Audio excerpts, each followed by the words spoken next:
All right, let's talk about the newest Giants safety, Jevon Holland, a player who I gotta say, I really thought they got a bit of a sweetheart deal on. I actually made a video where I had my 7 favorite signings of free agency so far. This was number 1 on the list. I'm a big fan of Jevon Holland.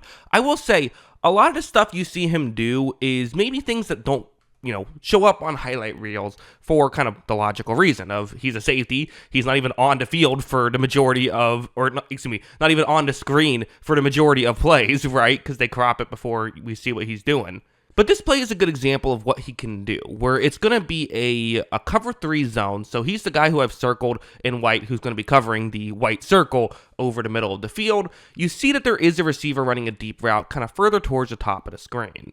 Watch. So Matthew Stafford takes a snap, and ultimately Jevon Holland does what he should be doing, which is taking away deep over the middle. Ultimately, guys expect you to be there. What you can't do is not be there, right? You got to make sure that you cover up your area first, or really bad things can happen. However, he has scanned the field and recognizes at this point that right around when pressure should be about to be coming for Stafford, really the only realistic throw he could make that's anywhere in Holland's area would be the one that I've circled in yellow. So Holland is going to do the right thing as well, which is don't just cover grass. As you see, he goes over, and while that throw is a bit off, had it been on target, it wouldn't have mattered because Holland was able to cover that up. Sometimes when you're watching a game, like I said, this is usually cropped out of the broadcast part of what you see. But a lot of times when you're watching game, you might say, "Wait, why did that quarterback throw into double coverage there? What was that decision? Why are you being so aggressive?" A lot of times it's something like this happening, where it's a safety making a good read, getting over to where a quarterback thought a throw was smart, but turns out it wasn't because the safety made a good play. And again, for a safety, a lot of stuff is just stuff like this, where it's a zone coverage play. There's going to be a route that's going to kind of get into a zone right here. And watch as when this play begins, you see that there is a play action, but Holland stays with the play completely, is able to cover the correct guy right here, frees up the other players to make sure they can cover everybody else. So again, this is all Holland can do, is cover the guy he's supposed to cover, but he did a very good job at consistently being in position. Stafford instead looks elsewhere, decides to try and fit something through underneath, but it's going to be a difficult play there. Anyway, it was caught, but, not for a huge gain, and you'll certainly take that. And Holland did his job of essentially force Stafford to have to throw underneath. Again, not going to make any highlight reels, but these are important plays because if you screw them up, that's how big completions happen. Now, it's not to say that he is a perfect player. Like, there will be mistakes. This one, for example, it's a man coverage play. Yeah, so it's going to be a blitz, actually, meaning that if it's a blitz, okay, 5 guys are rushing the passer. That means, and it's not going to be a safety rushing the passer, which means that, okay, 5 players have to play coverage. That means that a safety has to play coverage. And I mean man coverage, because obviously the other safety is playing coverage, but just as a free safety. So you see that, you see that Holland, he's the one I've circled in white. When this play begins, he starts off a bit out of position due to the fact that you're disguising, but ultimately he overcommits too far underneath, assuming that the player that he's covering was going to be running either further deep or more towards the bottom of the screen. But because instead he's running more towards the top of the screen, Holland really just finds himself out of position. He does what he can to get back into position, but ultimately it's not enough, and it results in a touchdown for the Jets. Not an ideal play here by Jevon Holland for the Miami Dolphins. Again, he is not a perfect player. He will make mistakes, but ultimately these are a lot more rare, and a lot more common of what you see are the first 2 plays of him being in position and making the right play.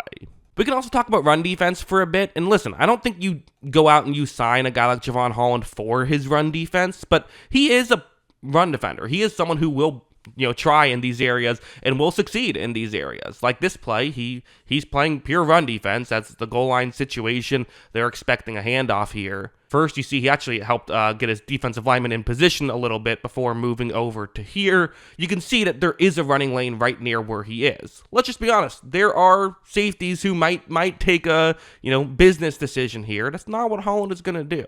He gets in position, and while it's kind of a bit of an awkward tackle because the running back actually got tackled before he got to Holland, Holland was still in position and ready to make that tackle at the goal line to prevent the touchdown, and still did a good job at playing physical. You do see this with Holland. He is someone who definitely is not afraid to get involved in these these situations. In fact, a play like this is a really good example of that, where I'm going to show where he is on this play. Once again, in run defense right here, you see I've circled him. Looks like this is a designed blitz, where if it's a running play, you try to get involved in the rush. If it happens to be play action or something, then maybe you go and try and tackle the quarterback. But as of right here, you see where Holland is, and really just watch him on this play. Watch as he is going to, when the run is to the offense's left, look at the hustle he shows off to end up being the guy who makes that tackle. I mean, that's good stuff from Holland, right? He ran across the entire field to make a play happen. I don't know how many guys do that, a decent amount, but not everybody, right?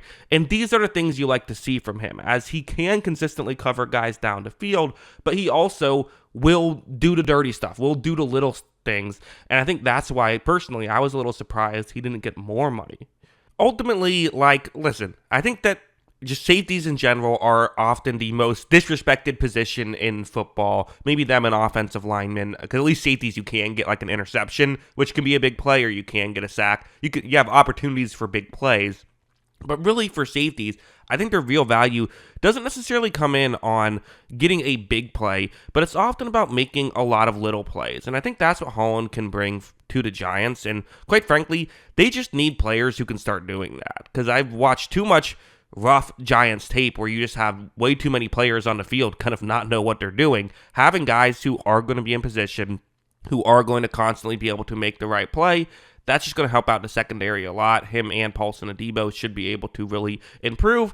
There is always improve the defense. There is always a risk when you go out and sign players in free agency, in that it's a new scheme. How much of why they were good it was because of the scheme that they had been in previously?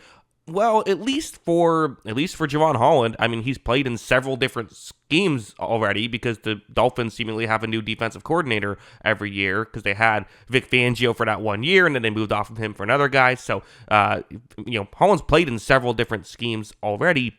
He's been successful in several different schemes already, so you definitely have that can make you feel a little bit more comfortable with a signing like this. And again, the contract itself, not a ton of money for the player that you're getting. I really don't think it is. I think that the player that they're getting I'm surprised he didn't get like $20 million a year because of some of the other safety contracts that happened. So yeah, ultimately, if you can't tell already, I am a fan of this move, but those are my thoughts. What are yours? Let me know in the comments below.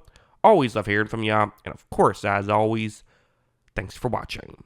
Hey, thanks for watching to the end of that video. I do appreciate it. If you want to see my other channel, Jackson Kruger Movies, where I talk about movies, give some film reviews and stuff like that of a different kind, if that seems like your kind of thing, the link is in the description below for that, as is the link for my Twitter account. I'm at Jackson Kruger, so give me a follow on there if that's your kind of thing. And also, of course, remember to hit the subscribe button on this channel. I do always appreciate it, and thanks again for watching to the end of the video.